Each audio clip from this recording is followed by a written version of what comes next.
The CCSA this morning agreed to discontinue or lift Thailand Pass registration for all travelers, both Thais and foreigners. This is surely welcome news for everyone listening today and at home, and we do hope that it will promote tourism, facilitate international travels and arrivals, and bring us closer to normalcy. What this means in specific terms is that the current $10,000 insurance requirement for COVID treatment for foreign travelers will no longer be mandatory. But certainly it's highly recommended considering the 3 difficult years that we have just gone through. Secondly, what lifting the Thailand Pass registration means is that travelers still need to show proof of either a vaccine certificate or COVID-free test results. So that vaccine certificate or Pro-ATK or RT-PCR results taken within 72 hours of travel will be checked by the airline staff at check-in and once again when travelers arrive in Thailand. But you will no longer have to upload this to the Thailand Pass, which will be discontinued. Please note that this new Thailand Pass discontinuation will be effective from the 1st of July onwards. Next, let me turn now to our usual updates with the latest figures of international arrivals. And we have a slide coming up on the screen shortly for you. And there it is. During 1st of June to the 15th of June, a total number of 348,699 travelers entered the country. And of this number, the majority of international travelers are from these top 5 countries of origin, namely Malaysia, India, Singapore, Vietnam, and the US.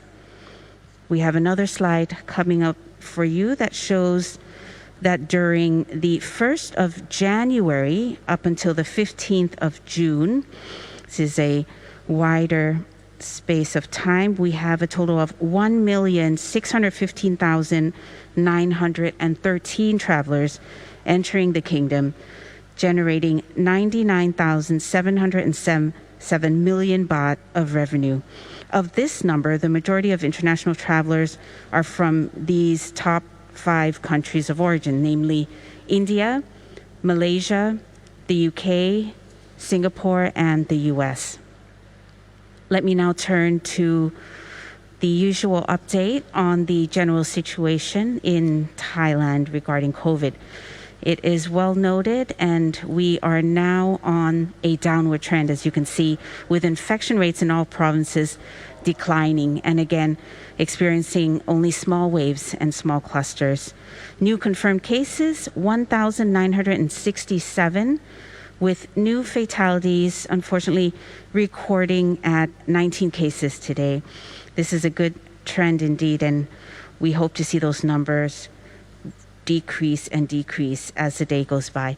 Vaccination progress now. Let's take a look at those numbers and the progress in our vaccination drive with a new slide there up for you. Yesterday, we administered 72,479 doses of vaccines, increasing the accumulated number of vaccinations to 138,915,561 doses.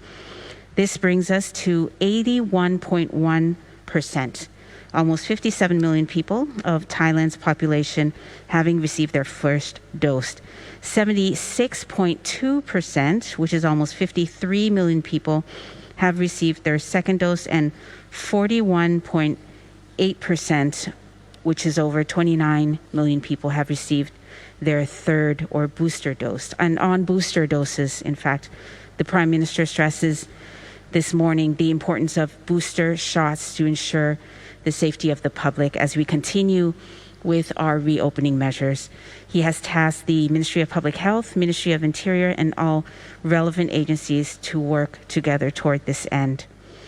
On this note, and as you can see on the screen, coming up with another very beautiful infographic for you you have there the Bang Su Grand Station is open every day. That's every single day for walk-in shots. This is from 9 a.m. to 4 p.m. for either the first, second, third, fourth, and or fifth shot, depending on where you are in that schedule. So I would like to encourage our viewers of all ages, as appropriate, to take advantage of this free service while it's available. Next, we have another slide coming up on screen for you, and that is in fact the latest list of COVID-19 vaccines approved by the Ministry of Public Health and the WHO.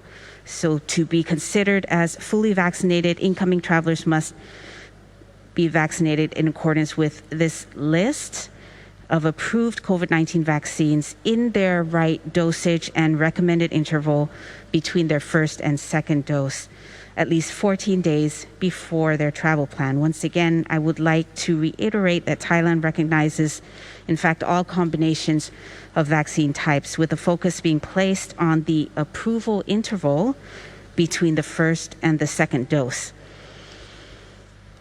Combating COVID-19 has indeed become a collective effort of all nations, with vaccinations being one of the main tools or resources we have at hand. Therefore, we appreciate very much the generosity and helping hands that we've received from our friends worldwide.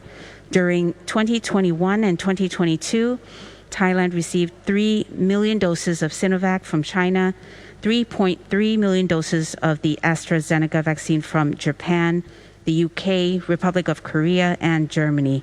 We have also received 4.86 million doses of Pfizer vaccine from the US, Iceland, and France, as well as 2.36 million doses of Moderna from the US, Hungary, and Denmark. And finally, 200,000 doses of Covovax from our friends in India.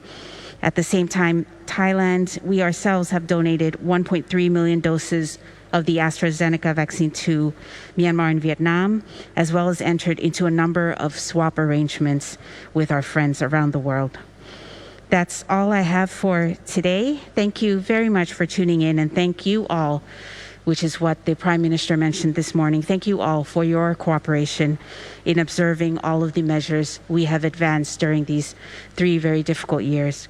We are very close to endemic stage, and with your help, we can get there surely and safely. สวัสดีค่ะ ครับขอบพระคุณนะครับผอ.มารุตีนริตานาโมนะครับผู้อำนวยการกองประมวลและวิเคราะห์ข่าวกรมสารนิเทศกระทรวงการต่างประเทศนะครับ